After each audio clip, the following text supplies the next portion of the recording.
You're listening to the Plain Talking UK podcast, the UK-based podcast written by a passenger for anyone. And here are your hosts, Carl Stebbings and Matt Smith. Well, hello and welcome to episode number 113 of the Plain Talking UK podcast. I'm Carl Stebbings, and joining me in the kitchen studio, as always this week, is my co-host, Matt. Hello, everyone. Hello on everyone in the chat room. Nice busy chat room today. It's been a while since... Well, I say it's been a while since we did one on a Friday. You did one on a Friday. I did one. Because I was stuck on a train and I didn't get to it, did I? But no, there we are. We won't talk about that. I'll get told off. No. Yes. So yes, thanks for joining us for episode 113. It's the 20th of May. It is. And it's 10 minutes past the 7th hour of the evening. Yes. We like to start late. We like to start late, yeah. We've been messing around. For those of you who joined us earlier on, you've been listening to me and Matt run on the Biggest of Nonsense for the last quarter of an hour, 20 minutes. What do you mean nonsense? I know.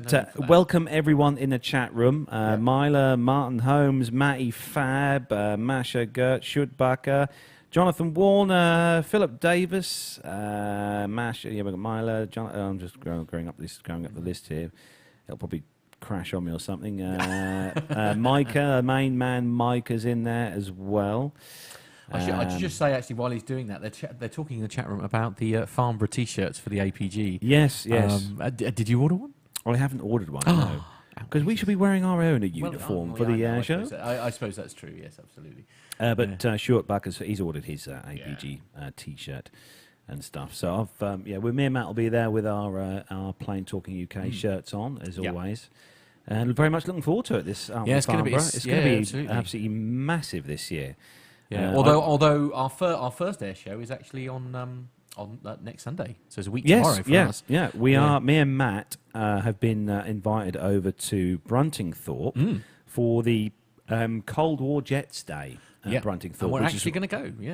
Yeah, and we're going to go. We're going to have a road trip, our first air show of 2016.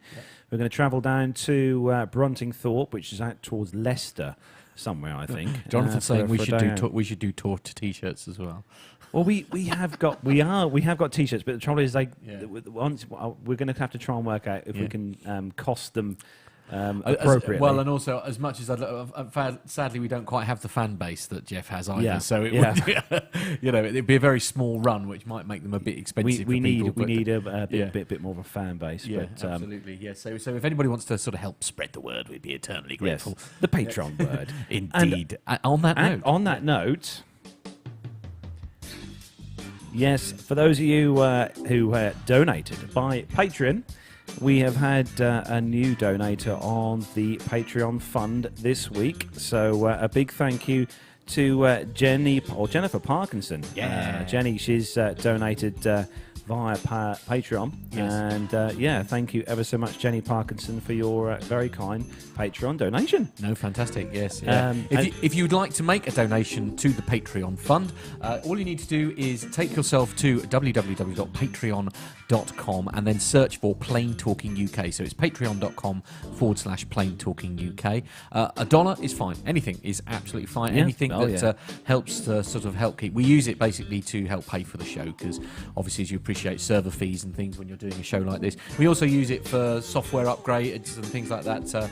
We have Patreon to thank for being able to do HD video and that. So yes, also and we just recently, with a small bit of what we got from this month's Patreon, we brought a new bit of kit. We have, yes, to enable us to do videos and high quality sound at the air show. At the air show, yes. So we're hopefully going to have some video content with our interviews and things, as long as people let us. Some of them may not, but we don't really know. We'll see. Hopefully they'll let us video them as well. Yeah, that'd be good. So we'll turn that off there. It's all getting rather comfortable in here. Yeah, absolutely. So don't forget, I'm off going to get my smoking jacket. He's off to get. Well, I've got my slippers on. But no, for those of you in the UK who might be going to Bruntingthorpe and on the 29th of May. Yes. Next week, next Sunday, me and Matt will be there. Yeah. So if you are in the area, do please come and find us. We'll be wearing our PTUK T-shirts, and come and say hello. Yeah. So we better kick things off. We had. Yes. So we're going to start the show then, as we do each week, with our rundown of the weekly news from around the world and the UK. So if you're ready, Matt. Yes, I certainly am. Let's go.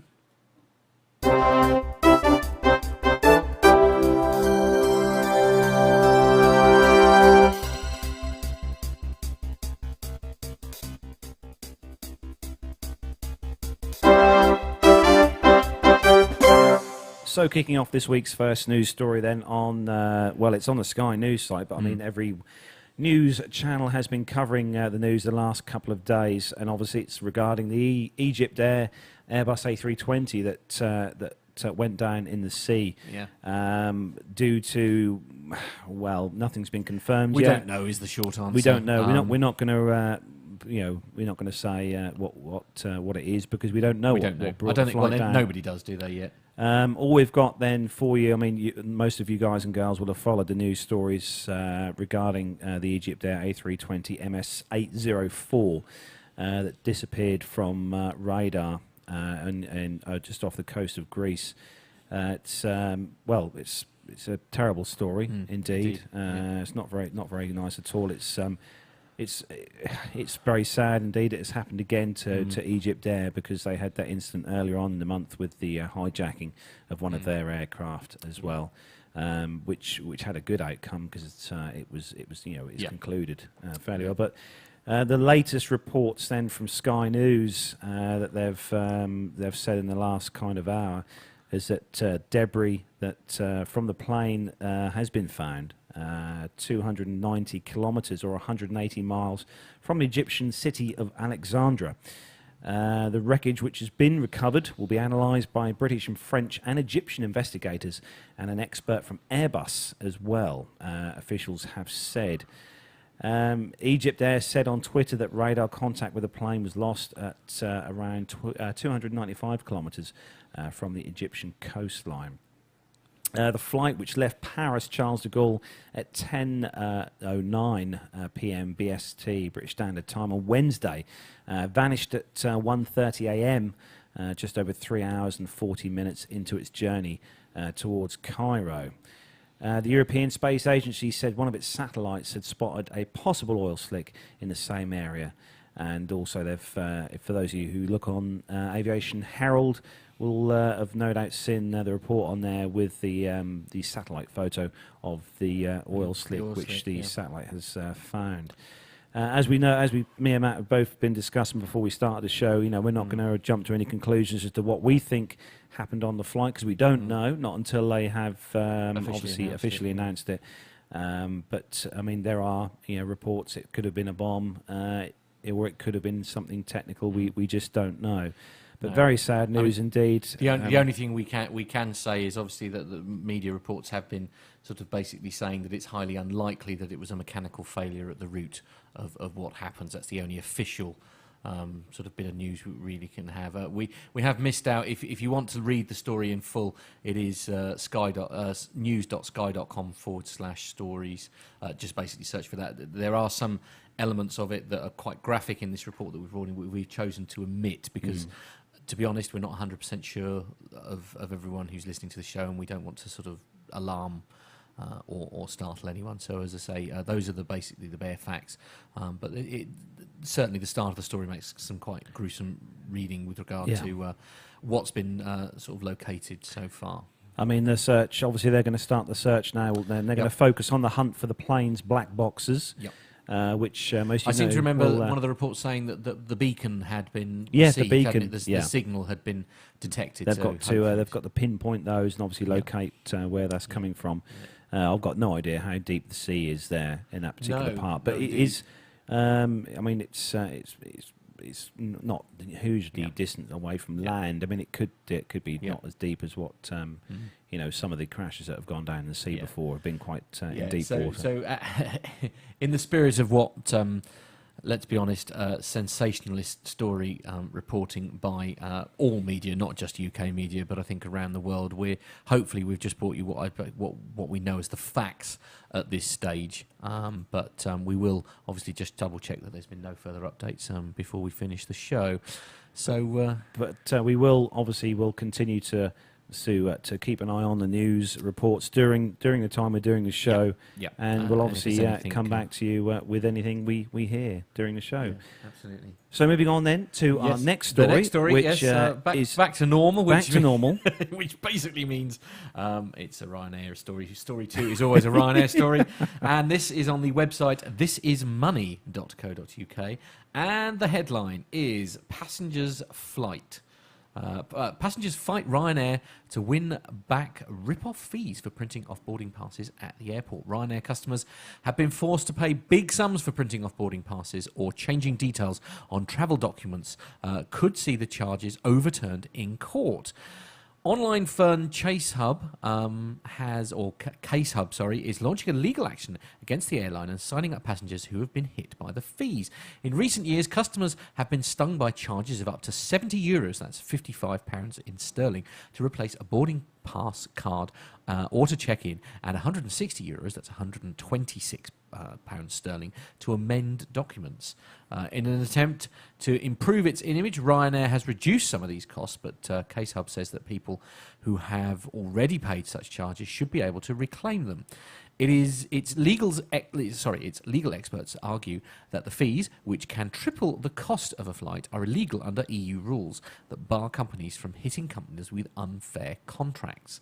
It says Ryanair has raked in £328 million from these charges, including interest growth on the cash since 2009. There is no upfront fee for signing up to the case, known as a class action, which will be heard in the Irish courts. However, Case Hub will deduct 40% of any cash won to the courts as a fee and to cover legal costs. It could take 2 years or more for the case to receive a verdict. Sign up to the case at caseup.com/Ryanair. A Ryanair spokesman declined at this stage to comment. Printing out boarding passes for how much? Yes, an alarming amount of 70 odd euros. 70 euros. I mean, it's just too much money, isn't it? I know. But yeah. I mean, how many people do forget to print them out? I mean, that's the first. When I book the flight and and I check in online, the first thing I do is print a boarding pass out. I mean, Or can't you use the app now? You've got you the can Ryanair use, app. depending on which airport you're flying out. Yeah, with the card, the code. I've got to be honest. It's a QR code, isn't it, that you get with it. I've got to be honest, I'm kind of with Ryanair on this one, because everybody knows before they go that they need to print off the boarding pass. So if you turn up to Stansted Airport, as an example, without your boarding pass, that's just crazy. I mean, I don't know. I kind of don't mind Ryanair. If you had a problem, for example, if it was torn or it wouldn't read the barcode or something like that, then I don't think you should be charged. Yeah, Mash has just put in the chat room, actually. She said, just get the Ryanair app. Just get the Ryanair. Absolutely, yeah. Absolutely. Most people have smartphones now. Indeed, yeah. Some have got iPhones, but well, there you go. Splendid. That's good. Yeah, let's get sued by Apple, everyone. Right, yes. So next story then is on the Travel Mole website, and the headline: Thomas Cook ordered to compensate passenger after plane was impounded. Oh dear. This is actually going back to a story a few years back, but it's only now come through the courts. A judge at Manchester County Court ordered Thomas Cook to pay almost £20,000 in compensation to passengers who were stranded in Cancun for 2 days when their plane was impounded by the Mexican government. The judgment was handed down today after an appeal hearing in March. Judge Maine awarded Ali Lewis and 41 other passengers £487.80 each for a 43-hour delay. Whoa. In today's ruling, Judge Maine said the origin of the event here, a dispute over landing and navigation fees, was an event inherent of the normal exercise of the activities of an air carrier. Flight TCX 325 from Cancun to Manchester Airport was scheduled to depart at 5:30 on a Saturday, December the 1st, in 2012. Wow, that has took a long time to come through the courts. It has, hasn't it? But hundreds of passengers were delayed for 43 hours when the Mexican authority, CENAM, impounded the aircraft. CENAM accused the airline of failing to pay a compulsory $200 air navigation charge, preventing the aircraft from departing until the alleged fee was outstanding fee was paid. The airline dismissed the claim that there was any debt outstanding. Thomas Cook representatives said also that they did attempt to pay the fee to CNAM when they were told the plane would not be allowed to fly, but the authority would not accept cash or a check. How rude. The airline was told it must use a payment process that was not in operation over the weekend, meaning the airline could not pay until Monday morning. Passengers were sent to a hotel for 2 nights. I mean, when you're in Mexico, on holiday, if the airline's going to pay for you to have 2 extra nights in a hotel... There are worse places you could spend 2 extra nights. Yeah. And the story goes on, but I mean, obviously this has been ruled, and these guys got the payout from Thomas Cook for the delay. I mean, 487 quid each. I mean, that's not bad, I suppose. A 43-hour delay. That's quite a good bit of money, I think, for 2 days. Big a delay, though, is it? Really? 2 days. No, that's not that much. I mean, if they were delayed 2 days in the UK flying out to Mexico, I mean, that would be terrible. I'd be fuming. I'd be fuming. It's steaming. But you know, they were delayed in Mexico, coming back to the UK. I mean, I'd have been happy with a week's delay. I'm obviously in the wrong here, as I say. I'm just reading the chat room here, and Masha saying that doesn't sound much like compensation for such a delay. No, well, I don't know. How much compensation do we want? Yeah, well, how much? I suppose. How much is the flight? Should you get an hourly rate for compensation for each hour that passes? For each hour? Yeah. Actually, yeah, that could be a good ruling. Actually, every hour that you miss, especially if you're missing work as well, compensation for that. Hello, they're busy ordering Chinese in the chat room. Are they who's ordering Chinese takeaway in the chat room? Honestly. Oh dear. Well, that's because they're settling down for the evening. You see, with us. I know. That's good. That's good on. Absolutely. Come on, Saturday night television is rubbish anyway. I know. But they were here with us anyway, so that's the main thing. Right. So next story. Yep. Especially for you, Matt. Is it? Okay, yes. Really? Ryanair again? Right, okay. Do we get royalties from Ryanair? Oh, we should do. Anyway, the website is not one I've come across. This is Hospitality Ireland is the website. And the headline says, O'Leary says Ryanair fares will go down to €25. And wow. A charming picture of Mr. O'Leary there. He looks happy. So Ryanair boss Michael O'Leary has said that the average cost of a Ryanair flight will be €25 in future after the carrier reduces its fuel costs. According to the Irish Times, this will be made possible by the introduction of its new fleet of 200 Boeing 737s, which O'Leary called a game changer. The planes due to come into circulation between 2019 and 2023, so we've got a little while to wait before we start getting these reduced flights. And I dare say it'll be 2023 by the time he actually puts it in, when the entire fleet is said new aircraft. But anyway, this will reduce fuel consumption per passenger by up to 19%, while increasing the amount of passengers on board by 8. O'Leary said that the airline was looking for creative ways to reduce fuel costs, which represent around 45% of the carrier's costs. If we can reduce that by a double-digit number, it means that we are again getting closer and closer to my idea, where ultimately we can lower our average fares from around €45 to just €25, he said. O'Leary predicted the airline will overtake EasyJet as the largest carrier in the UK by the end of 2016. It is also planning to be the second biggest in Germany within a similar time frame. Good old Ryanair. So that €25 then flight, that equates to 19 at today's exchange rate. Yep. Equates to £19 an hour money in UK pounds and $28 in American dollars. Right. So 19 quid for a ticket to wear. It's not bad at all. Be interesting to know where that's going to be too. Yeah. I mean, unless that's from Stansted to Gatwick.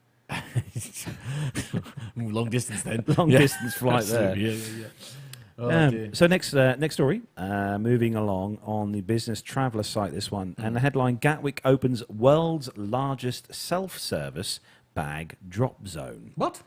It's huge. There's a picture. We'll put that on in a second. All right, yeah. Gatwick Airport. Gatwick Airport has opened what it says is the world's largest self-service bag drop zone at the airport's North Terminal. The £36 million project took 18 months to complete and saw 5,000 square metres of tiling being laid, 850 metres of baggage and 7,000 metres of cabling belt used, and 23 tonnes of conveyor installed. Goodness me. The new system increases Gatwick's peak check-in capacity from 3,000 passengers to 4,350 passengers per hour. Wow. In January 2017, EasyJet will consolidate all of its Gatwick services into the North Terminal, with BA moving to the South Terminal and Virgin Atlantic switching to the North Terminal. Other works to be carried out at the North Terminal are going to include a world-leading new security area with 10 lanes, which is going to cost 30 million and half the passenger transit times, and enable Gatwick to process 5,000 passengers an hour. There's going to be a 10 million refurbishment of the terminal's arrival area due to open for a peak summer period. There's going to be another £10 million spent to upgrade the terminal's border zone, including 15 recently opened e-gates. And also there's a total of £250 million committed to maintaining and replacing facilities, including lifts, escalators and the technology infrastructure. The airport has also spent £80 million reconfiguring Pier 5, also at Gatwick. So the picture you saw, obviously you saw that on the screen now. Yes. It's just one massive room to check your bag in, rather than seeing a nice person at a desk, which I quite like. That's a part of the airport experience, is going up to the check-in desk. Humans cost human money, interaction. No, but they cost money. They're much more expensive than machines. I know. It just takes all the. I mean, it'll soon be that going to the airport will just be like it'll just be going to the shop to buy a pint of milk. You know, there'll be no. That's a good thing. There'll be no sort of excitement about going to an airport. Humans are bad news. Being involved, the least amount of communication with human beings, the better. No. It's if they work though, because I mean, if they're of course joking. If these bag drop machines are anything like those the passport machines at Stansted and Gatwick, then here we go. That'll be interesting to see, because they never work. Well, one or two of them works.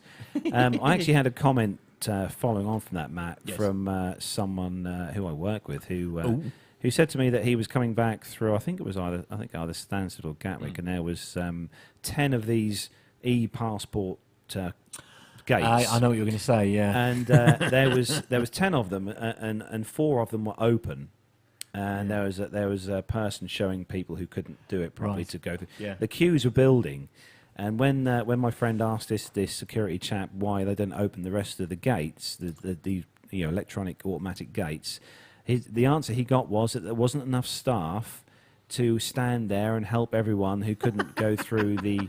Now I thought the whole thing of having to do away with the human, do away with the human, but I don't know. That went really well. Yes, absolutely. Oh dear. I know. A very good evening to Neil Townsend, by the way. Good evening, Neil Townsend. The legend that Minnie is watching live. Is he watching live? Yeah. Oh, hello, Neil. No, he's not in the chat room. Well, he's watching. Is he? Yeah, watching he's hello, mate. Hello, Minnie. But, we know Minnie very well, don't we? I know. He did your wedding. He's lovely. He's a lovely man. He is literally, and I'm not exaggerating. And he's a daddy. He is a daddy. Who's the daddy? Who's the daddy? Minnie.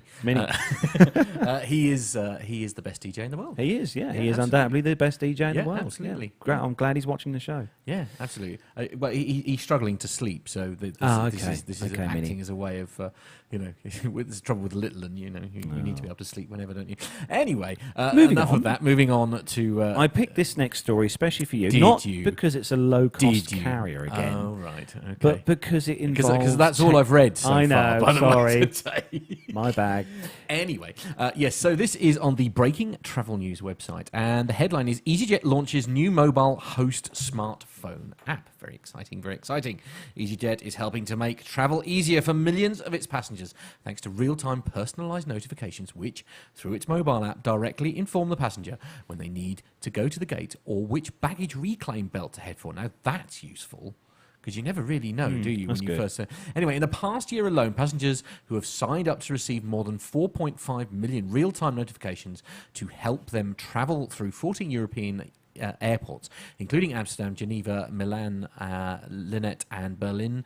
The passengers travelling to and from London Gatwick, EasyJet's biggest base, are also provided with maps and directions to the departures area, to the bag drop-off and gate. Around 80% of EasyJet's passengers are currently able to use the mobile host feature. The EasyJet app is available for download for free on iPhone and Android, and in order to receive the notifications, all passengers have to do is check in to their flights using the app. James Millett, who is the head of Digital commented, "We're pleased that our mobile host function is making our passengers' journeys even easier, and we're receiving great feedback from those who are telling us that the timely and relevant messages make it easier to get through the airport. EasyJet is delighted to work in collaboration with 14 of some of the most innovative airports across Europe who, like EasyJet, are embracing technology to help their passengers experience easier and more seamless.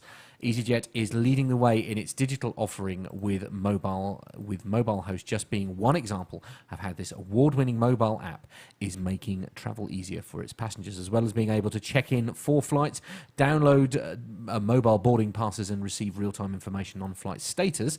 Passengers can also scan in their passport details using their mobile phone camera, making it quicker and easier to check in. In November last year, the airline also announced that it was the first airline in the whole world to collaborate with Flight Radar 24 to integrate live aircraft tracking to its iPhone mobile app, meaning passengers can view the exact whereabouts of the aircraft they are due to fly in on real time up to 3 hours before their flight. The same feature launches on Android later on this month. Very exciting. I like that. All these new apps coming out for all the airlines and stuff. They'll get to the stage where every single airline will have its own app. Yeah, absolutely. Well, I think most of them do. I mean, really even Ryanair's, they've got their own app, haven't they? Okay, it hasn't got this particular function. It'll be from a geek's point of view, it would be absolutely fascinating to find out the infrastructure that's required in the airport in order to do what they're wanting to do. It's just amazing. Yeah, they generally tend to know in advance a fairly good time to what gate and stuff. Yeah. And also what baggage claim belt that you're going to be on to have the baggage and stuff through. So, I mean, that's good. Indeed. I like that. So moving on then to our next story then. This one's on the Breaking Travel News site. And the headline, British Airways launches longest long-haul flight to Santiago, Chile. Until someone else launches another one. But the story goes... Sorry, am I being cynical again? No, not at all. British Airways is launching the only direct flight between London and Santiago, Chile from January the 3rd. That sounds like a lovely place to go. I know. Miami Rick knows that place like the back of his hand. Cool, lovely. Must remember to ask him about that when we finally get him on the show. January the 3rd, 2017 it's going to kick off. Wow. Santiago will become the airline's lengthiest long-haul route, taking 14 hours... and 40 minutes, nearly an hour more than the current longest flight of 13 hours 50 minutes to Buenos Aires. The four-day-a-week flight will be served from the airline's newest aircraft, the four-cabin Boeing 787-9 Dreamliner, complete with a new first cabin. Santiago will be the latest destination in Latin America to join British Airways' route network. The airline recently launched new services to San Jose in Costa Rica and Lima in Peru. I'd love to go there. In addition, it also operates a flight to Rio and Sao Paulo in Brazil and Buenos Aires in Argentina. Alex Cruz, chairman of British Airways, said, "In recent years, we've been increasing our services to South and Central America, reflecting the area's continued growth in both business and tourism. This year, we've already launched flights to Costa Rica and Peru, and the addition of Santiago will secure another important link between the UK and the region. The Chilean economy has been steadily growing with increasing trade links to Europe, so this is a new direct route that will respond to the need for travel between the two capital cities to do business face-to-face. Equally, Chile is of enormous appeal to leisure travellers, especially those looking for adventure, exploration and experiences, thanks to its outstanding and diverse natural beauty." That's true. I love the videos and stuff on the YouTube of Chile. Indeed. British Airways. Sorry. I should just say, Micah has just pointed out it's the longest for BA. It isn't necessarily longest for BA. Yeah. So that was me confusing issues. I know. Yeah, sorry. British Airways is also taking delivery of 21 787-9 Dreamliners, 5 of which arrived in 2015 and 11 which are going to arrive this year. The final 5 will be delivered during 2018.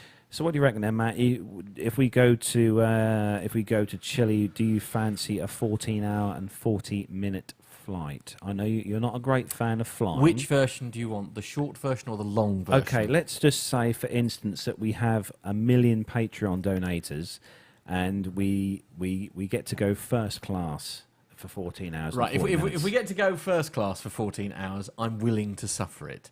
If it's in economy class, no. Okay.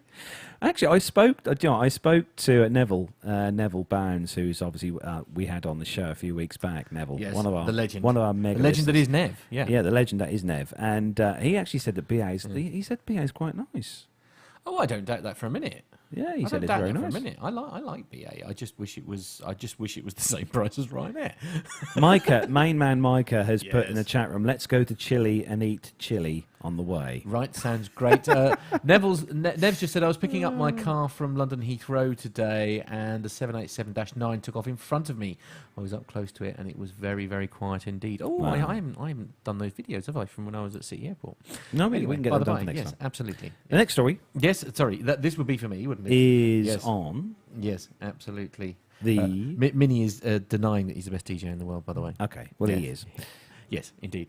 Breaking travel news is the website. The headline is Dubai welcomes world's largest and most powerful aircraft. Is this weird thing that opens up in... Yeah, it's the biggest transport Yeah, aircraft. it is. This is in the world. Antonov, isn't it? AN225. Yes. Dubai World Central, that is Dubai's second airport and the 20th busiest airport in the world for international air freight, has welcomed the world's largest and most powerful aircraft, the Antonov 225. The aircraft, named Miria, which means dream in Ukrainian. Oh, isn't that nice? Made stops in Australia, Turkey and Malaysia before touching down in Dubai. The aircraft departed Dubai this morning for Leonardo da Vinci Airport in Italy. Take a look below at the images of it landing. So we'll just bring some of those up. We'll put some of while those doing pictures that. on the screen. Absolutely. Those of There you are. in the YouTube chat room will be able to Yes, see absolutely. these pictures are Yep. really good, stunning of this aircraft. If you are listening to the audio version of this, obviously take yourself to breakingtravelnews.com and search for Antonov 225, and you'll be able to see it. But it's a stunning beast, isn't it? I'll leave Carlos to scroll through those. Look at the tail. It just, it's the cool. billions of wheels. The billions of Billions wheels. of wheels. Maybe that's a slight exaggeration, but there's an awful lot of wheels on the bottom there. There we go. That's such a big... the science involved in how that gets off the ground. And I know it's got 6 big jet engines, and you normally only see 4 on the biggest ones. But even so, I mean, it's just... It's amazing, isn't it? How do you get that off the ground? I mean, it's just... All right, stop scrolling. You're making people feel sick. There you go. So, no, fantastic. And also, I mean, not forgetting as well... I love that picture. I love that picture. The head-on-nose image is just incredible. It obviously went to Australia as well. Like you Did said. it? Yeah, Yeah. it landed in Australia. Absolutely. Ray Davis sent us He a did, didn't link he? to Yes. that on Facebook of that in Australia, which is quite cool. Just a stunning thing, isn't it? It's a serious... Just Yes, stunning. quite right, Mr. Warner. It's a seriously big aircraft. It is. It's a serious Seriously big, yeah. Absolutely. But no, Dubai has definitely got the infrastructure set in place to handle an aircraft that big. I mean, of Dubai, the airport there is huge. So Yeah, that's absolutely. me. Indeed. The next story is a kind of sad story. It's one that I picked up on a lot earlier this week. We posted it on our Facebook page, and it's on the flyingmag.com website. And well, it was sad news, but there was a good outcome for the pilot. But it's regarding Tracy Curtis Taylor. Now, you interviewed her at Riyadh, didn't you? Yeah, for those of you guys who followed us at Riyadh last year, the Royal International Air Tattoo, remember that I interviewed Tracy Curtis Taylor in front of her Boeing Stearman biplane at the show. Thanks again to Dan Hannington, because he's the one who put us on. Entirely his fault. Yes. And unfortunately, the transcontinental open biplane flight was sadly cut short by a crash. She had a passenger on board the aircraft at the time who also got out unhurt. In the Spirit of Artemis aircraft, it crash landed in Arizona, and the biplane piloted by Tracy Curtis Taylor, who was using the airplane to retrace the old airmail routes across the United States. And it crashed in Arizona, and fortunately, as we said, Tracy Curtis Taylor and her passenger, Ewald Gritsch, both walked away from the accident. But the airplane is in need of a major refit. We'll put the pictures on in a second of that.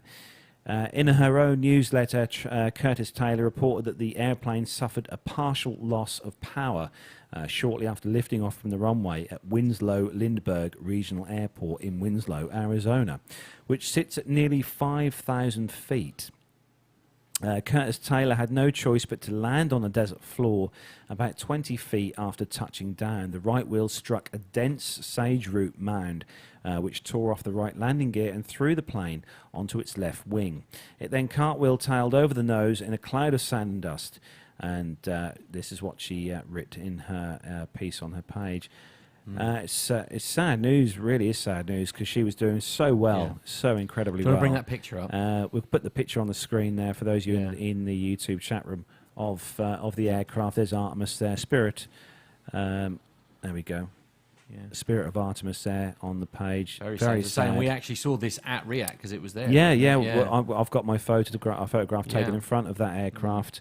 With her, and she was such a nice person to interview as well. She was really generous with her time, wasn't she? Really generous with her time, and we wish. I did send her a message. It was great because she wasn't doing that many interviews, so I mean it was a real honour to get a chat. Yeah, we sent her a message, sending her all our wishes. But she did have offers from a lot of company or a lot of people to borrow another Boeing Stearman to carry on. But wow. She did say that she had such strong ties to the Spirit of Artemis that she would rather have this aircraft shipped back to where it was restored, have it rebuilt again, so she can start from there. Wow. I don't know. I don't even know where you begin to do a project like that. It's a sad, but at least they're safe. That's the absolutely, and that's the most important thing. But yes, lots of love for Tracy in the chat room as well. I think it worth noting. Anyway, on to the next story, and this is on Flight Global, and the headline is "Mobile Battery Behind the A380 Cabin Smoke Event." Oh, here we go, batteries. Actually, you say that the sort of batteries that they use in these in one of my computer customers in their what they call a UPS, an uninterruptible power supply. They had their batteries both go fut in a spectacular way in their UPS. Yeah. Anyway, the Australian Transport Safety Bureau, that's the ATSB, is investigating a recent cabin smoke event on a Qantas-operated Airbus A380, which was traced to a mobile phone battery. I'll take back everything I said just a minute ago. I'm just burning my mobile phone now. Splendid, excellent. The A380 registration Victor Hotel Oscar Quebec Delta was operating a flight from Sydney to Dallas Fort Worth on the 16th of May when the incident occurred. The Bureau says on its investigations and reports webpage that the jet was around 3,000 kilometres west-southwest of Dallas when smoke was detected in the aircraft's cabin. It was subsequently determined that a mobile phone battery was the source of the smoke. It adds the occurrence has been classified as a serious incident by the ATSB, which is gathering more information from the operator and plans to finish its investigation in September. So we've got to wait quite a long time before we get the official word on that. But I'm not entirely sure what they do about that, because surely they're not going to ban people from taking mobile phones on the plane. I don't think that would happen. And in a lot of ways, it's actually better that it was with the customer rather than in the hold underneath, because if it had done that in the hold underneath and the battery had exploded, it could have caught fire and everything before it had been found. So which, of course, is what happened to the Dreamliner when that first came about with the new batteries and stuff on. It had those issues with the battery fires. Because I think somebody's going to correct me in the chat room, I'm quite sure, but I'm pretty sure they're on what they call nickel hydride batteries, aren't they? Shortbacker's put in the chat room, was it a Boeing engineer? I don't know. It could have been. It was an Airbus 380, so perhaps it was a Boeing engineer just trying to, even the field of it. I don't think so. No, probably not. I think we're being silly. Oh, splendid! You've got a Ryanair story. Oh no! How did that happen? It's because you weren't watching. Oh, damn! It's amazing what you can do with a mouse. Oh. Would you like me to take it anyway? No, I'll do it. I'll take this next story. Excellent. Beans as it's a Ryanair story. Okay. Or you can just do the other one and I'll do that. No, that's fine. I'll do this story. Look, I've had 3 Ryanair stories already. I know. Okay. He's done really well today. Well, I'll take this one. It's on the BBC News website. Ryanair flight to Manchester evacuated in Norway over bomb scare. And this one happened earlier on this week, and the Ryanair flight from Norway to Manchester. Sorry, they're lithium-ion batteries. Battery. Yeah, I was not nickel hydride. I was incorrect. The Ryanair flight, I'm glad we've got a chat room. Yeah, I know. The Ryanair flight from Norway to Manchester was evacuated before takeoff over a bomb scare, which police say was due to a misunderstanding. Hey. The flight was about to leave from Rygge Airport near the Norwegian capital. I hope I pronounced that correctly. And when it was evacuated, 2 men were detained by police after their behaviour aroused suspicion, but were later released. The situation was back to normal, police said in a tweet, and Ryanair said the passengers would also depart on the aircraft. No suspicious devices were found on the plane. News reports quoting a police official said one of the arrested men was British and the other one was from Sri Lanka. The report said that the men had been heard arguing loudly, and the word bomb was overheard on the flight, which had been due to leave at 18:55 local time. The evacuation in Norway came hours after Manchester's Old Trafford football stadium was cleared after a suspicious item was found.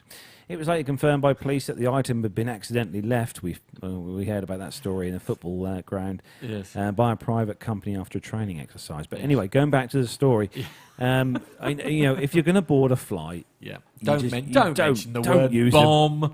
I mean, honestly, even in jest, just keep it to yourself. Dear. Don't say a word. It's actually silly. Never's just put a couple of nice things in the. What's Neville put? Well, no, Masha said spread the Ryanair love around. Yeah, which I think we is great. do. Yeah, absolutely. No, we don't. Okay. It's only because you've ended up with that story accidentally.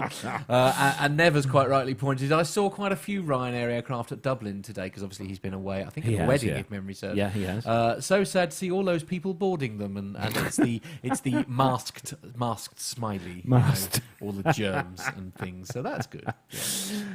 Oh dear. Yes. We're not all millionaires, Neville. No, indeed. Anyway, on to the next story. And, where's this one? This is on the CH Aviation website, and the headline is Alitalia. Alitalia? Yes. Yeah, I'll take that. Alitalia to add a maiden Boeing 777-300ER next year. This is very exciting. Alitalia... Put my teeth in, try that again. Alitalia will add a maiden Boeing 777-300ER to its fleet next year, airline vice chairman and Etihad Airways Group CEO James Hogan has said, outlining the progress made in the 18 months since the Emirates bought a 49% stake in the Italian carrier. Hogan said that the focus for next year was no longer just to break even, but to turn an actual profit. That's very exciting. What we've said, we've delivered. The plan for 2017 was to break even. The only adjustment to the plan is that we want to make money in 2017. He was quoted by the national newspaper. Alitalia has set itself the target of increasing its load factors to more than 80% from the current 76, which Hogan described as a fundamental threshold for any pan-European and global airline for its domestic market. To that end, the carrier has been analysing several potential new routes, and in order to match capacity to its expansion plans, we will add a new 777-200ER, which is an ex-Vietnam Airways airframe MSN 28688 to the fleet this year with the Boeing 777-300ER and an extra A330-200 to follow next year. Focus has been placed on markets in North and South America and the Far East, Hogan said. We have a view that Alitalia can go to 40 long-haul aircraft, he added. We have access to the aircraft through the partners, whether it's 787s, A350s, or recycled A330s. We've already placed some aircraft in Alitalia, but we want to ensure we can feed the Italian hubs to improve the load factor and the quality. Alitalia currently operates 14 A330-200s, of which 2 are the dry leased from Etihad, and 10 777-200ERs. Yeah, Alitalia have mostly Airbus fleet, Matt. Right. Apart from the Boeing Seems a bit 777s. strange. Any specific reason why they're going away? Well, the 777s, obviously the wide-bodied aircraft. I mean, the Airbus fleet, they've got some 330s, which are also a wide-bodied aircraft, but they do have quite a large number of the 320s, 319s as well, and they've also got 12 Airbus A321s in their fleet. They've got some orders in as well with Airbus for some more A320s, but Yeah. they're just bulking their wide-bodied fleet, I think, with slightly newer aircraft Absolutely. than the 200 ERs that they've currently got. So, but that's good. That's got more good news for Boeing as usual. Yeah. With As all you those, do, yeah. with another load of orders for them. Indeed. Yes. So anyway, the final story. The final story is it's kind of not a story. It's a top 10-ish. Right. Define ish. Well, it's one that I found earlier this week. It's quite interesting as well. It's 10 airports you need to visit. Right. Okay. And it kind of goes, the world is full of such a variety of airports, and each has its own appeal to spotters. Okay. And the airspotting.com has put together a list of the 10 airports that every spotter should try to visit at some time to help enrich their aviation interests and make the most of their hobby. So if anyone in the chat room is a keen spotter of aircraft, I know that I have been in the past quite well. I am still now. No, really? Yeah, oh yes, I was quite a big visitor. Gemma's busy, sort of nodding, yeah, shaking she her is, head in despair. Oh yeah, Yes. We only Yeah. have to discuss your last holiday in Malta, really. To be yeah. fair. My wife is here. She's behind us. Yes, She's yes. just come in from work. bless Indeed. her. Yes. Say hello to all the listeners, dear. Hello, listeners. There we go. So we've got 10 airports then that if you're a spotter of aircraft, yes. you need Okay. to visit. So I mean, I in have that- been to airports, but know. I'm not sure I know any of these. Anyway, so number 10. It's Istanbul's Ataturk Airport. I'm sure there's a song about in Istanbul. It's an up-and-coming airport with massive growth of Turkish Airlines. And it's got lots of a mix of European long-haul flights and a vast majority made up by Turkish Airlines and Atlas Jet.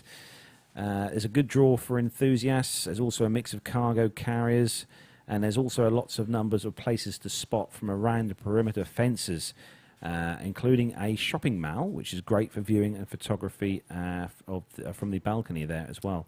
And there's also, according to this, a nice aviation. Getting the same thing as you. Aviation museum on the southern Take more water with you, it'll boundary. be fine. Yes.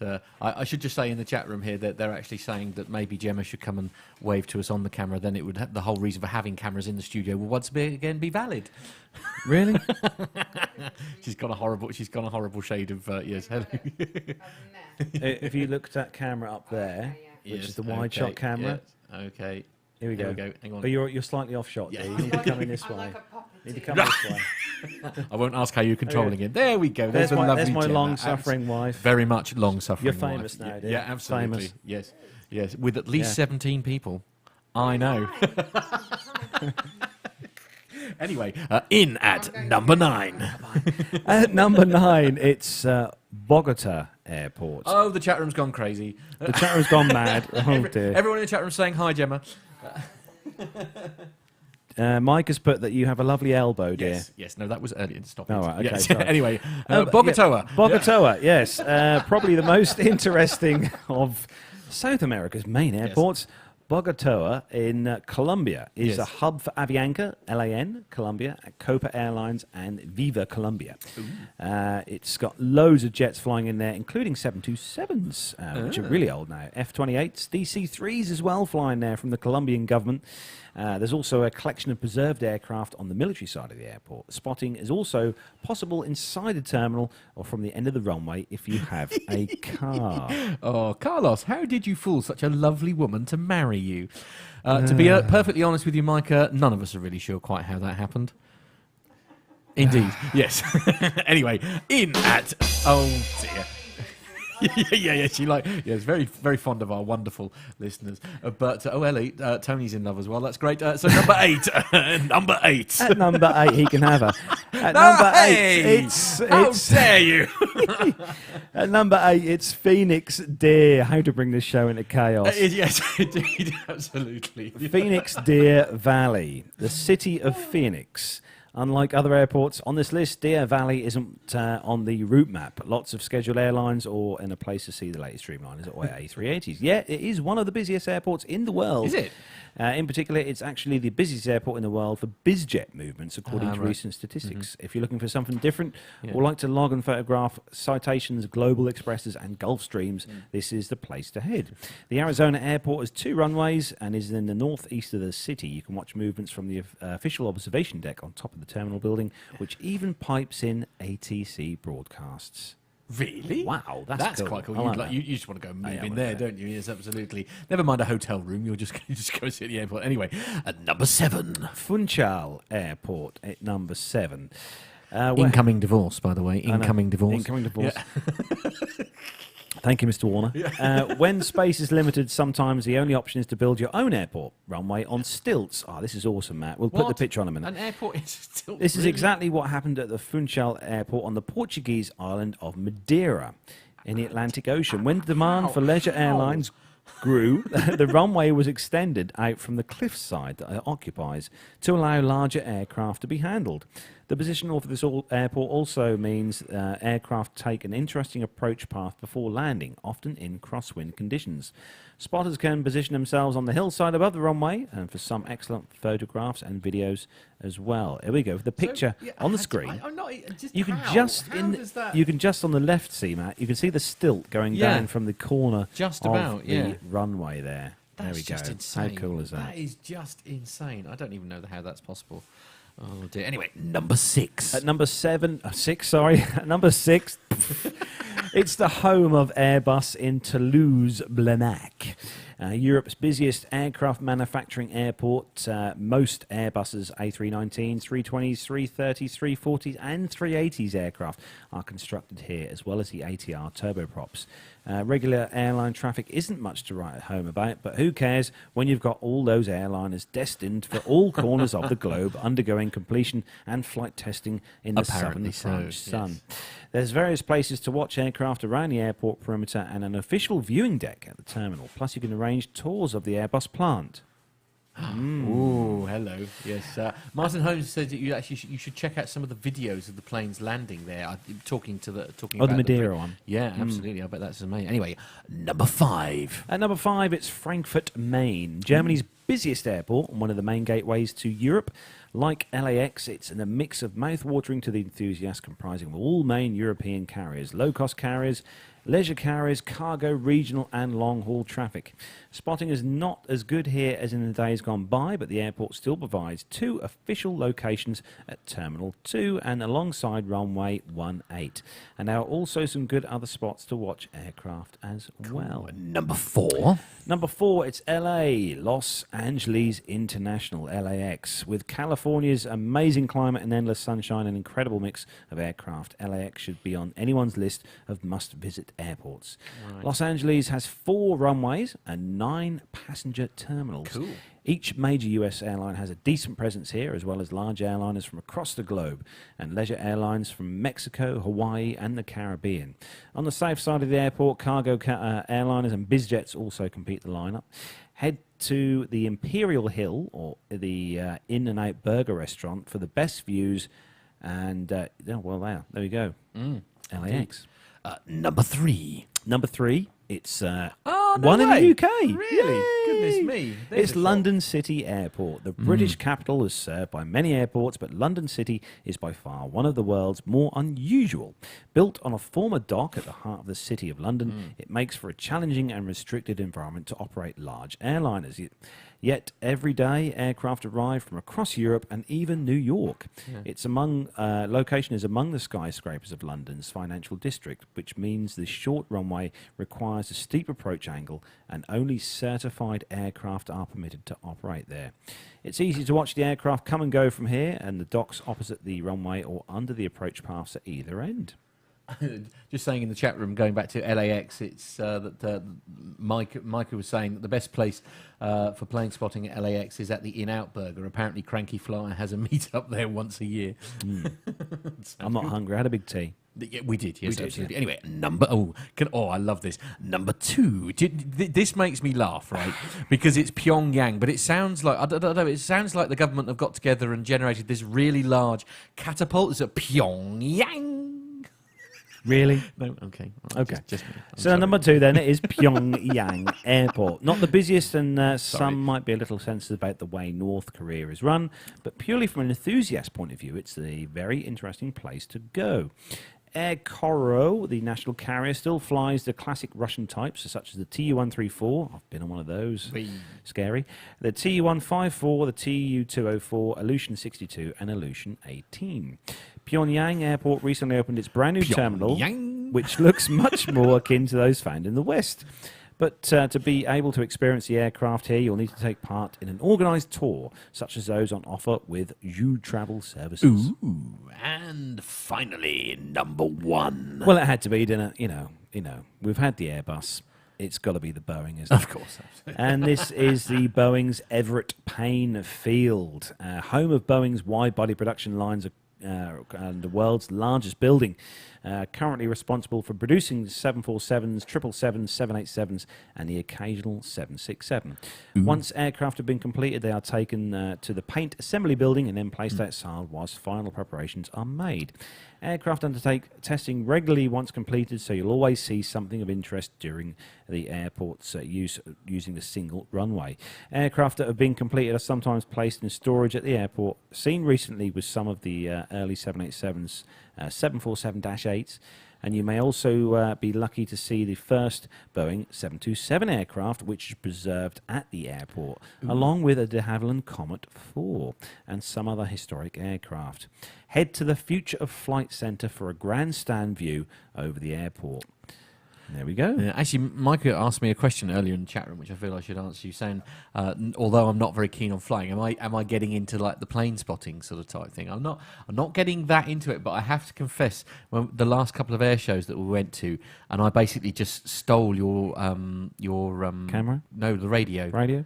Listening to the air. I'm fascinated by air traffic control. I love it. He does like it. I do. So I mean, I usually sit there listening to the what is that device called? A scanner. The scanner, yeah. I sit there listening to the scanner. I love it. But anyway, that is where we bring the commercial section to a close. We're just going to have a very quick break. We'll be right back after these short messages.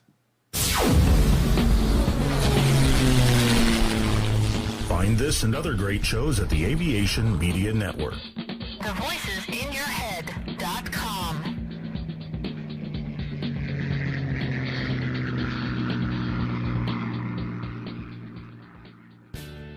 The Plain Talking UK podcast is a voluntary project that aims to keep you informed with the latest aviation-related stories from newswires across the globe. Producing our content does cost money though. If you enjoy our show, why not help us keep on the air by making a donation towards the server and website hosting fees through PayPal. Any contributions would be greatly appreciated. Are you an Amazon user? If so, why not do your shopping through the link on our website? There's no cost to yourself, and Amazon pay us a small referral fee on qualifying purchases. To find out more about the show and to meet the team, take yourself to our website www.plaintalkinguk.com, or find us on Facebook at facebook.com/plaintalkinguk, on Twitter via @plaintalkinguk, or get in touch via email on podcast@plaintalkinguk.com. Thanks for listening.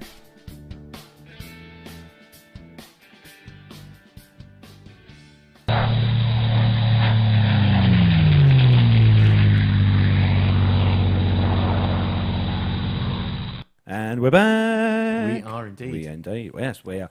So we have got a segment from Micah. We have. We've got the military news coming up after that, and we've also got a small piece of audio feedback from someone who's in the chat room. Yes, now. absolutely. But it is time, I'm delighted to say, to welcome Very delighted to the say. Maine Man, Micah. And it has to be said that, well, it's very, very timely, essentially, and we touched on it earlier. It's the problem of media reporting once again. Hello, Carlos and Matt, and Plain Talking UK listeners. This is Micah, your Maine Man. And I'm furious. I'm upset. I'm disgusted. This whole Egypt Air 804 thing has got me going crazy. And it's showing. It's showing to other people who would have no idea. Today, I was in a coffee shop, and the TV was on. And I'm drinking a cup of coffee, and I'm watching a CNN news coverage, and I found myself yelling at the television. People were looking at me. I had to explain that I was a little upset with the coverage. Now, normally, you guys, I wouldn't be sending in feedback 2 weeks in a row. Certainly not feedback that contains a story that's going to be this long. And I certainly understand if you don't have the time to use it tomorrow, because I'm recording this on Thursday evening. But I thought I would retell, or reread sort of, a piece that I did for the Airplane Geeks about a year ago, when German wings crashed. And anytime I say German wings, which I think is just once, all you need to do is substitute Egypt Air 804, because this just truly has me upset. So again, this story appeared on the Airplane Geeks, I believe in April of 2015, and it's called News Reporting and the Sport of Speculation, or The Surge in Sensational Surrealism. 8th grade geography class was a revelation to me, a class that has influenced me to this day, but maybe not in the way that one would think a geography class might. Sure, I loved learning how to read maps, and what legends meant, the scale, how to measure and judge distances. I loved learning about rivers, mountain ranges, plateaus, climates, all things that I still use on an almost daily basis. But what had the most impact on me was learning about the news. News, you might say, in a geography class? Well, yes, absolutely. Now, I still can't say exactly why it fit into 8th grade geography, but my teacher, Mr. Bowers, who was best known at my school as the head football coach, required that each and every one of his students subscribe to the New York Times. It was delivered to his classroom daily and read with him every morning in class. Now, some of us kids, and even some of Mr. Bowers' fellow teachers, thought he was just lazy, that he was trying to get himself through the day so he could get to football practice in the afternoon. But I never really thought of him that way. I loved learning how to read the paper from him in class. You see, Mr. Bowers taught me about the news and how to understand it. He explained what it meant for a story to be above the fold in a newspaper and what the size of the headlines meant, how stories are placed throughout the paper. I learned how to scan down the middle of a newspaper column and get the gist of an article. I learned what to look for in the first few paragraphs and in the summary. This wasn't taught from the perspective of journalism so much as it was taught to teach us how to read a newspaper, how to question reporting, how to understand what sources meant, and how to scrutinize what was written. Now remember, this was many years ago, in the days when the word vet meant someone who had been in the armed services or a veterinarian. The draft in the USA here was still in place. The voting age was 21 years old, and the drinking age was 18 years old, not 21 years old as it is all over the USA now. Watergate was just a building in Washington, D.C., but I digress. Let me just say that I learned to love to read newspapers. My mother and father were both avid readers and Sunday newspaper junkies. They encouraged me. I looked forward to Sunday afternoons. Together with my mom and dad, I would read the Sunday New York Times and the New York Daily News, the Sunday Bergen Record. I would see what stories each paper was covering and how the editorial perspectives might differ. It was wonderful. I wanted to read every paper I could. I would save my allowance money and go down to the candy store almost every day after school and pick up a different newspaper. That's when I found the National Enquirer. Now, something was different about this paper. It wasn't like the others I'd read. The National Enquirer was amazing, like reading books of science fiction or horror. It said that there were UFOs flying all around us, that vampires really existed, and that people have been brought back from the dead. This was fantastic. I bought it every week, and I read it cover to cover. Now, one afternoon, I had the National Enquirer spread out on the dining room table as usual when my father happened to come home early from work and join me. "What are you reading?" he asked. Not that he didn't already know. So I showed him. "Oh, that's great," he said. "I hope you're enjoying it." I told him how much I liked it, and that I'd been reading it every week for the last 2 months. "I know," he said, "and that's fine. But you know the difference between what you're reading here and the New York Times, don't you? I asked him what he meant, and he reminded me of the New York Times motto, all the news that's fit to print. Then he went on to say that the rest of it, the news that's not fit to print, can often be found in the National Enquirer. My father said that it was perfectly fine to read that other news, but to keep it in perspective. Now my dad, his name was Lou. Now he was a psychologist by trade and frankly one of the most brilliant men I've ever known. He turned this day into a great lesson for me. He taught me the principle of Occam's razor, how when dealing with competing hypotheses that predict equally well, why the one with the fewest assumptions is the most likely to be correct. In other words, if it walks like a duck and quacks like a duck, well, it's probably a duck. It was from my dad that I first learned the phrase, when you hear hoofbeats, think horses, not zebras. My dad taught me about sensationalism and muckraking, how it's human nature to hunger for rumors, and how rumors come about when there's a desire for more information, but when there's no information to be had. Now sure, all these things may be cliches, but these cliches are important. In fact, these are cliches that our current news media often forgets, and that thing referred to as social media almost never bears in mind. And by the way, from my own perspective, the term social media is a misnomer, because to me it's neither social nor is it media. Now some 50 years later, 50 years or more after my 8th grade class, I still love the news, and I still read it, at least one newspaper every day.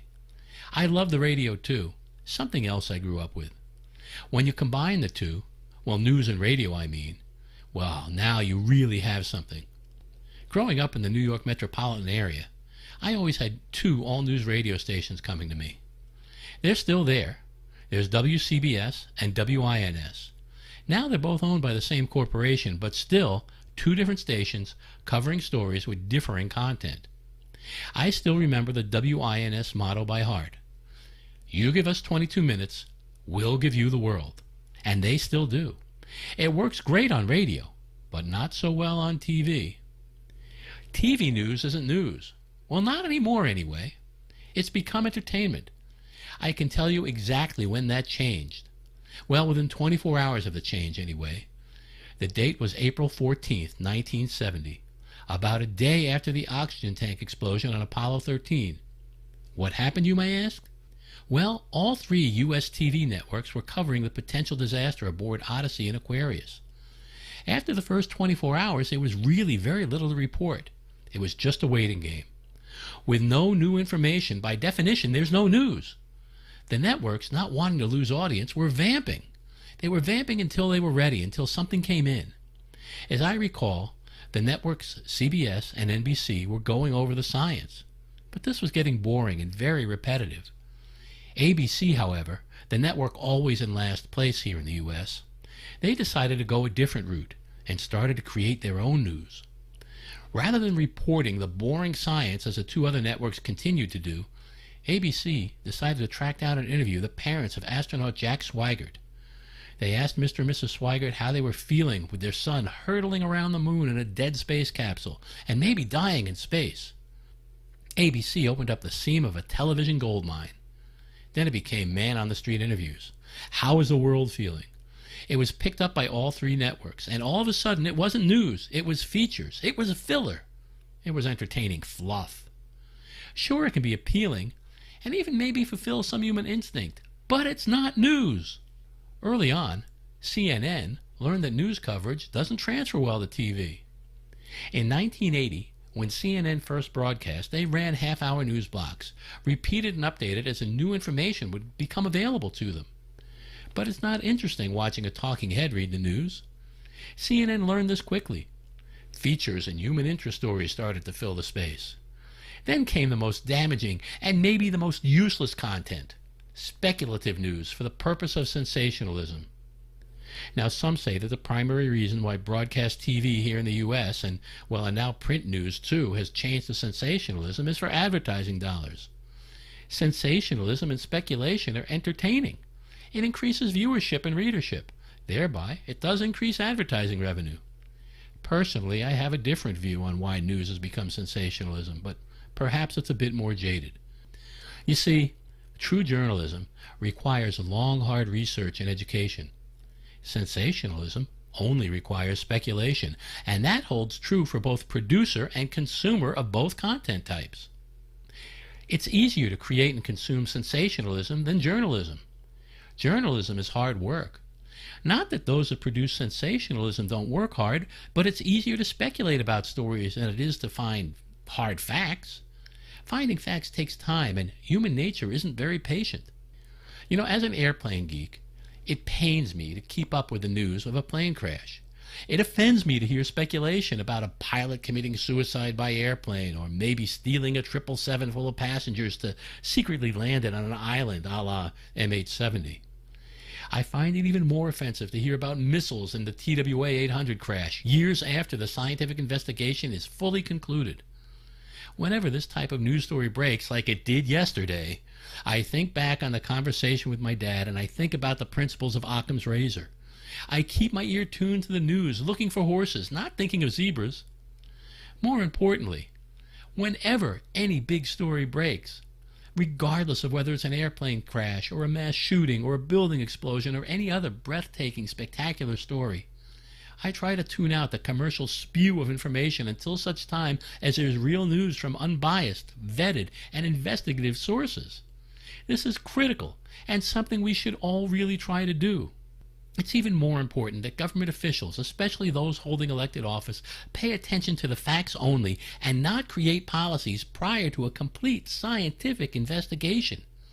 We don't need another TSA here in the USA. You know, TSA, the Three Stooges administration, and the security theater that comes along with it. Let's keep the news filled with facts based on research and good reporting from multiple vetted sources. Let it be boring and allow it to take the time it needs. Let's leave sensationalism, muckraking, speculation, and rumors to the world of entertainment and fiction. So that's my rant, and thank you for letting me say it out again. And for Plain Talking UK, here in Portland, Maine, this is your Maine Man, Micah.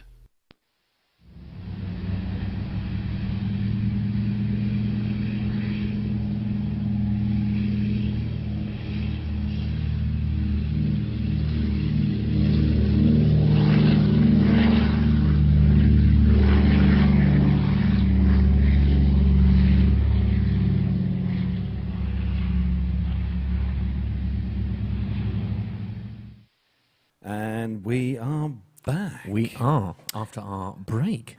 Yes, thank you ever so much for that, Micah. Absolutely fantastic. I think as always. I think, to be fair, we did exactly what everybody else did, which is make ourselves a nice cup of tea, sit down and relax and enjoy a fantastic story. Well, no, seriously, Micah, I said to you in the email when you sent it to us, thank you very much. We are really appreciative. And again, I don't think this problem's going to go away, is it? We're just going to have more and more issues with regard to the way that the media is being reported, and it's just exhausting, frankly. Really? And I know Nev is a massive... he's got a massive beef with most of them, isn't it? With the way that media is often reported, where you get the wrong photo with the wrong plane when they're talking about story and stuff like that. It's just, yeah, they need to pull their finger out and get it a bit better as well. Really, they need to let us do the news stories each week. Right. Okay. Yes, Yeah, they should let us do the news stories each week. Yeah, that would be. Yeah, I that would can't be see good. that happening. But anyway, thanks for playing. But no, thanks again for that, Micah. Absolutely, really, massively appreciate you sending that in to us. And as the chat room said, quite rightly said, a few people in the chat room said, let's hope that that's not the last bit we hear from Micah. No, indeed. Let's hope not. Yeah, let's hope not.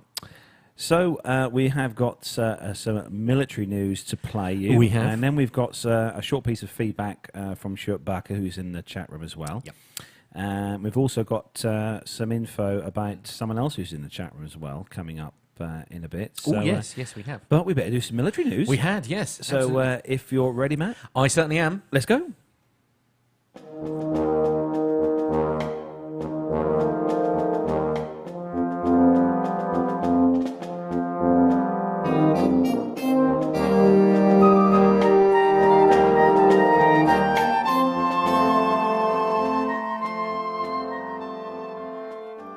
So the first news story then is actually on the Sky News website for a change. And it's one that I think I sent to you, didn't I? It is, yes, absolutely. This week, earlier in the week, wasn't it? About 3 days ago, wasn't on it? WhatsApp, yeah. And the headline: RAF jets scrambled to intercept Russian planes. Oh, they're back again. Just for a change. So the second time in just over a week that combat planes have shadowed Russian aircraft approaching Baltic countries. Get out of our airspace. Exactly. The Royal Air Force Typhoon fighter jets have intercepted 5 Russian aircraft north of Estonia as part of the NATO protection mission. The British planes were initially shadowing the 2 Su-27 flanker fighters and an Ilyushin 20 Kut-A reconnaissance plane when 2 more Su-27s were detected, according to the Ministry of Defence. It was the second time that in a week that the Royal Air Force Typhoons have been scrambled to intercept Russian aircraft as part of the policing mission in the region. In the latest intercept, an MOD statement said the Russian planes were operating without transmitting a recognised identification code and were not communicating with regional air traffic control centres. Defence Secretary Michael Fallon said it's for the second time in a week the Royal Air Force have been on hand to respond to Russian activity at a moment's notice. 24 hours a day, 7 days a week, we will continue to secure the Baltic skies on behalf of NATO and our allies. The lead Typhoon pilot said that the Baltic Control and Reporting Centre had a radar contact on the unidentified aircraft and ordered them to scramble. As always, they were airborne within minutes and intercepted and identified the variety of Russian military aircraft. We remain on standby all day, every day, to respond to any requests of this nature, and this is what we do, he said. 4 Royal Air Force jets were deployed last month to join the Baltic Air Policing Mission, where NATO members help countries who are not able to police their own skies. They will stay there until the end of August this year. Now, Matt can put up a photograph there. We've got one there of one of the Su-27 flanker fighters there. If you just, for those of you in the YouTube chat room, you'll be able to see that on your screen there. Hopefully, there we go.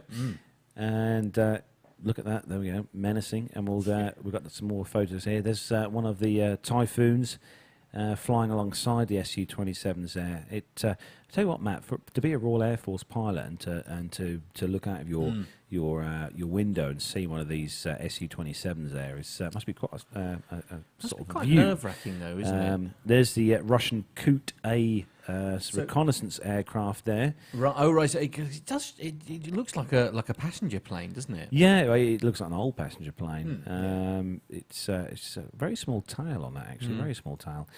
And another one, the Su-27 there. If you look on the wing pods there, the wing mounts there are actually the missiles on there and as well. everything. Yeah, there we go. There's an underneath. There we go. A great shot there. Obviously took from one of our. It's literally one of our fully awesome loaded pilots. and ready to go, isn't it? Yeah, This is distressing. I don't know And what the they're up pictures to. there. I don't know what they're doing. This is not good. And Matty Fab has just put in the chat room, actually, he's assuming that QRA aircraft, as in quick response aircraft, are fully armed. I would imagine they must be. We haven't got any photos, unfortunately, of our own. No. Of our own. No. I would assume so. I mean, otherwise they, No, we haven't got otherwise any they're there. not being funny. If it did sort of essentially refuse to leave airspace, there's not a lot they can do about it. Not really. If they haven't got I something. don't think they'd on shoot them board. down, though. That would Well, I be don't would know. be something. Well, it not depends. right there. If they continue to sort of not respond to commands and stuff, I mean, it could happen. So next story. Anyway, yes, the next story. Another is story that I pinned Indeed, you. yeah, I think absolutely. this week. Yeah, I this think, this is a sort of very sad story, really. but with a good outcome. With for a the crew. good outcome for the crew. This is on Flight Global, and the headline is "Crew Safe After B-52 Crash in Guam." All 7 crew members from a Boeing B-52H escaped unharmed after the US Air Force bomber crashed shortly after takeoff from Anderson AFB, Guam, on the 19th of May. The service's Pacific Air Forces PACAF says pictures from the scene showed the B-52 wreckage near the Anderson flight line. The incident is under investigation and measures to mitigate possible environmental impacts are being taken. The accident occurred at around 8:30 local time while the crew from 69th Expeditionary Bomb Squadron was on a route deployment from Minnow, North Dakota. 3 bombers have crashed either on takeoff or on approach to Anderson since 2008, including another B-52 back in 2008 and a Northrop Grumman B-2 that very same year.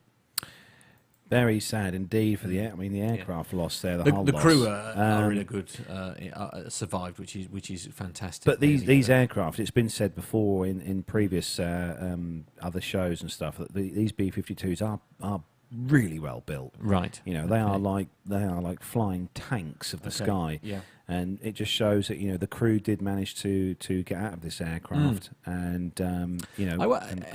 What's the approach like to Anderson Airport then? Is that a factor? It just seems a bit strange that there have been. It's not the first B-52 to go down there. What are the environmental I'm factors looking that they're through talking about? Notable accidents of the B-52. There has been a few incidents over the years. Yeah. The first one being in 1957, Right. Of a B-52 returning to Loring Air Force Base, broke apart in mid-air and crashed near Morel, New Brunswick, killing 8 crew members on board. There's been various incidents during the 50s. There was some during the 60s as well. We had a few in the 70s, some in the 80s as well, right through to the one that happened this week. The one before this was on the 21st of July 2008. Wow. Where one that was deployed to Barksdale Air Force, Louisiana, crashed 25 miles off the coast of Guam. All 6 crew members were killed. Yeah. Which was obviously very sad. That was a B-52H. Yeah. But no, it's just as well these guys got out, so it's a good outcome from that. But Mike has just said in the chat room, actually, yes, but remember how many years the B-52 has been in service and how many models there are. Oh, yeah, definitely. You know, that this aircraft first flew in on the 15th of April, 1952. Wow. 1952. Wow.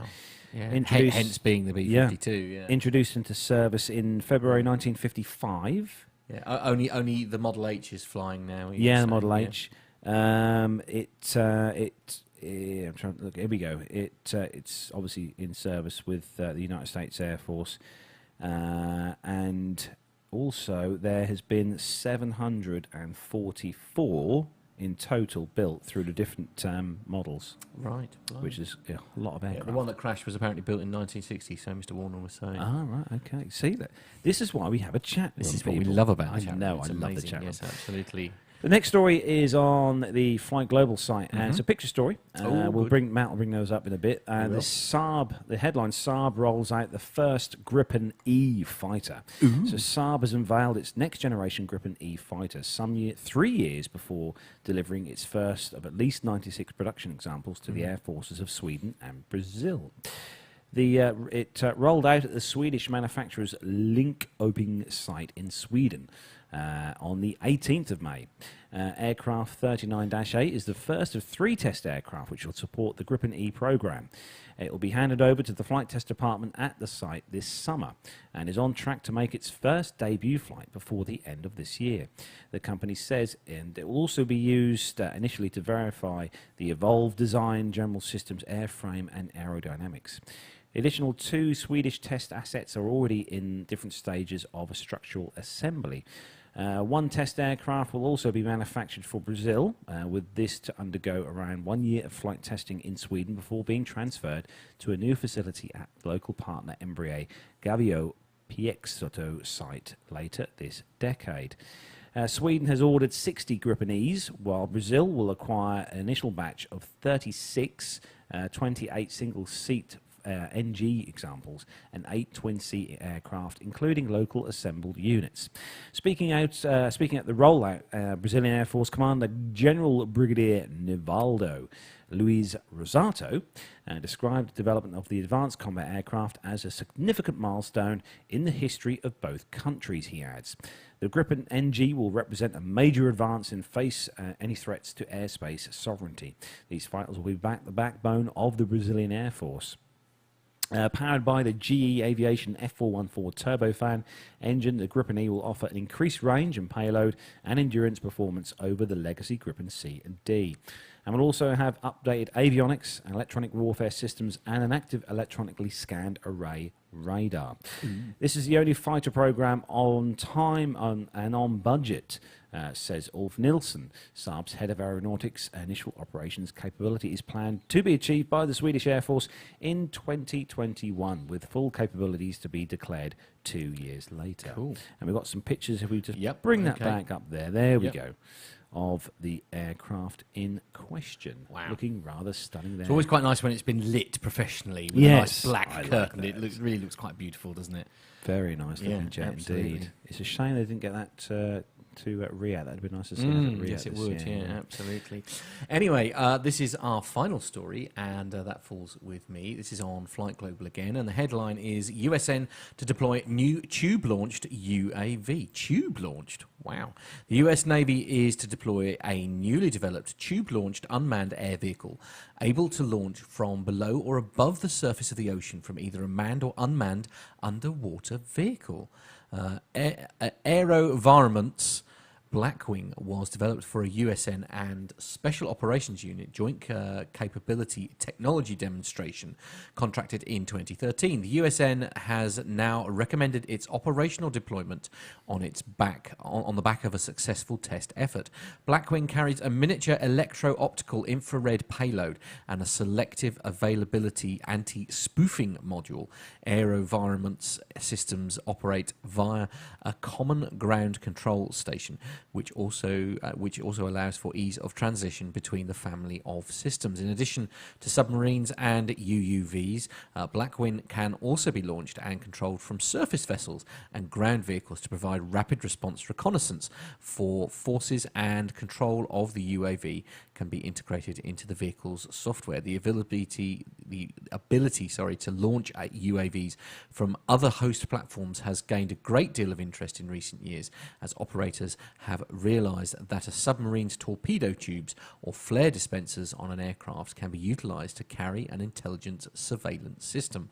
The US is taking a lead in this area, with the Naval Research Laboratory in 2013 announcing that it had successfully demonstrated the deployment of the XFC electric canister launched UAV from a submarine's torpedo tube. That's quite cool, isn't it? And the Pentagon is also understood to be experimenting with Lockheed Martin's F-16 and Boeing FA-18s, launching micro UAVs from their flare dispensers. Footage emerged of an F-16 deploying experimental unmanned systems during a flight test earlier this year. In April, the US Defense Advanced Research Projects Agency awarded Phase 1 contracts to Composite Engineering, Dynetics, General Atomics Aeronautical Systems, and Lockheed Martin for its Gremlins project, which seeks to launch groups of small UAVs from bombers, cargo aircraft, or fighters and recover them via a Lockheed Martin C-130 transport. It's amazing what they're doing with all these different UAVs and stuff now. Different design. I mean, it's not just like quadcopters and stuff like that, and the usual UAVs you see in the sky. There's so many different ways. Well, and of course that they're using UAVs now. You see, I can see sort of warfare being very, very different, and I'm sure I'm not alone. I'm not the only one sort of who feels about this. I mean, warfare in the future is going to be very, very different to what we've experienced with previous conflicts. I think it's going to have less and less people physically involved on the ground, isn't it? Which, I mean, I'd rather there was no wars at all, to be honest. Well, true. But there we are. I guess that isn't going to happen in this day and age, is it? No, so that's the last story then for the military segment. We have got some feedback to play you. Yep. And this feedback has been sent in by Schuttbacher, who's in the chat room now. I think he's in there somewhere, having a chat with everyone else in the chat room who've been busy discussing various things in the chat room tonight. So been a busy chat room. Good on everyone. So we are going to play that feedback for you right now. Hello Carlos and hello Matt, this is Sjoerd Bakker from the Netherlands with a bit of aviation news. You guys requested audio feedback several times, so this is a bit of audio news. Let's find out if it works. This is an article by the NOS, that's a Dutch news agency funded by tax money. It says, Willem-Alexander is to convert his type rating into a Boeing rating. And Willem-Alexander is, of course, His Royal Highness Willem-Alexander, King of the Netherlands. And the article says that sometime in 2017 he will be trained to fly a Boeing 737. The governmental news service has confirmed this, but emphasizes that the type rating conversion has nothing to do with the new governmental airplane on which the government has to decide. The King has a type rating on the Fokker 70 and flies it regularly. And the current airplane of the government is also a Fokker 70. The KLM operates a number of these aircraft in the Cityhopper fleet, for which the King is a guest pilot. That's not a test pilot, that's a guest pilot. The governmental news agency has stated that the King wants to remain a guest pilot. 2 years ago, the KLM has decided to retire the Fokker 70 aircraft in 2018 at the latest. They will be replaced by Embraers. And the governmental news agency cannot tell where the King is going to be trained and how long it is going to take. This is me talking now, and well, I find it quite cool to think that when you're taking a trip in KLM Cityhopper Fokker 70, the chances are that it is piloted by your own King. And I think it's a reasonable choice to go for the 7.3, and the KLM operates a lot of them. So there's enough choice for the guest flights, and yeah, the government has always had good relationships with American aircraft manufacturers. Okay, that's it. Thanks for all the shows, and bye-bye. And thank you very much indeed for that piece of audio feedback, Stuart. Thank you. Yeah. Just, it's quite interesting actually to hear about that. The King, I'd never realised, you know, I obviously never knew. Obviously, that wasn't my strongest subject at school, unfortunately. But were any subjects at school you're strong? No, none at all. Aviation was the best one. Right, okay. Who taught that class? I don't know. But the King of the Netherlands then, and I was just looking, William Alexander, he actually, just looking up some background on him, and he actually spent a month flying in Kenya for the Kenya Wildlife Service, which is quite interesting. But it's awesome to have a king who's also a pilot. Yeah. How cool is that? I mean, that's brilliant. That is absolutely brilliant. No, but thanks very much for that feedback. Indeed. If you'd like to send us your own feedback, which we'd be eternally grateful for, there are a couple of ways you can do it. I've forgotten to look up the telephone number, so maybe you can look that up for me as it is. But you can... He's not even listening to me, is he? The telephone number. Oh, the telephone number. Yes, absolutely. While he's looking that up for me, you can send information. You've got it in your phone. Sorry. While he's looking that up for me, yes, it's to send us your feedback. If you are in a position to be able to record it on a device and send it to us, just like Stuart has, then please, by all means, do it using podcast@plaintalkinguk.com. That's our email address, podcast@plaintalkinguk.com. If you are not able to do that, but you are able to phone a UK landline number, why not give us a ring, leave a message on our answer phone, and that is 01223 911 355. So that's 01223 911 355, and then we can lift your voice feedback, if you like, directly. Yeah, from. It's a bit like what Jeff has with SpeakPipe. Yeah. You call the number as such, and you leave a message. Absolutely. And the audio quality is really good. So yeah, it is. It's not fantastic. bad. Other ways to get in touch with the show, of course, don't forget it is our website. It's www.plaintalkinguk.com. And it is facebook.com/plaintalkinguk, and our Twitter handle is @plaintalkinguk. YouTube, it's youtube.com/plaintalkinguk, and if you want to watch the show when it goes out live, it's youtube.com/plaintalkinguk/live. So do please contact us. We want to hear from you. We want to hear what you've got to tell us, and any other bits of news that you have for us on the show. We really do appreciate all the feedback. Yeah, absolutely. Because this show is made for you at the end of the day. It is, that's what we do. We always appreciate any feedback or comments, however good or bad, because, as I say, we want to make the show as good as we can for you. If you've got any ideas that you think we should include in the show, then please do send it in. We'd be more than happy to try and facilitate your every need. So we have had some other feedback as well. And this goes back to one of our guests a few weeks back now. Who's in the chat room? He is indeed. Hello, David. Hello, David. Mr. Corsten, he's in the chat room. Remember, we had David Corsten in the studio. We actually had him in here. I know, very in the exciting. studio. Yep. And he was chatting all about his career that he's now starting with flying, which is cool. Mike has suggested positive comments, more Gemma. Unfortunately, she's gone upstairs now to have her tea. Yes, sorry, Micah. Back to the case at hand. Indeed, yes. We had a message from David, and he sent this message saying, "I hope everything is okay." He just wanted to let us all know, including the PTUK community, that his blog is now up and running. Yeah, absolutely. And his blog address is all the W's dot David or Davy Aviation. So DAVIATION.net. Yep. There's not a huge amount up there on the site, he says it yet, but it should get more interesting as he progresses. If you can read it on the show, which we are. Yes, indeed. And also, if you're watching on the YouTube channel, we're going to put that page up for you now, absolutely. so you can see what the page looks like on the screen. There we go. There's the Aviation. So, and basically, what's going to appear on here is, that, as I say, when he gave us his great interview, and we were talking about basically it's his journey. And now I know several of the people in the chat room at the moment obviously have been through this said journey, and David is basically going to blog what he has to go through essentially to become hopefully a commercial pilot. That is the aim. So yes, it's all good. It's that's more or less it. He's got loads of bits and pieces on there, pictures and all bits and pieces. There we Absolutely. go. And he's put at the bottom. There we go. He's been accepted to CTC. Yes, that's where it started. Yeah. Yes.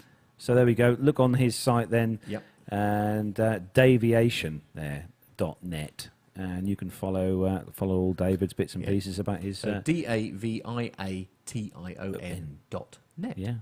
Well done, David. So that is where we have to bring, I'm afraid, episode number 113 to a close. I can't believe we're at 113. I can't believe it was 13 weeks ago that we did the show from Norwich. That is just crazy, isn't Blimey, it? 13 weeks ago. That's a long while ago. It is, And a cold long while absolutely. ago. It's a lot warmer than it was. But yeah, that's it. That's where we have to bring episode number 113 to a close. A big thank you to everyone in the chat room for joining us tonight. Very busy. Yeah, very busy in the show. chat room tonight. And we really do appreciate you guys tuning in every week. It kind of keeps me and Matt, keeps me and Matt nice absolutely. and cozy. And thanks, nice and as always, to absolutely everyone who donates via Patreon and anyone who's been using the Amazon links and all that kind of thing. Your support is very much appreciated. So from all of us here in the studio next week, are we going to... I don't know. We'll have to talk. Keep your eyes open on the Facebook page and Twitter. I don't know when I'm working yet, so I've just got to make sure, So it could be Friday, it could be Saturday. We're not 100% sure, but we will let you know what day we're recording. Just follow us, on the usual ways that you do. Yeah, as soon as we know, obviously we will let you know, and we'll do that via Facebook and Twitter. But anyway, that's it from all of us here in the studio. It is a very, very merry goodbye.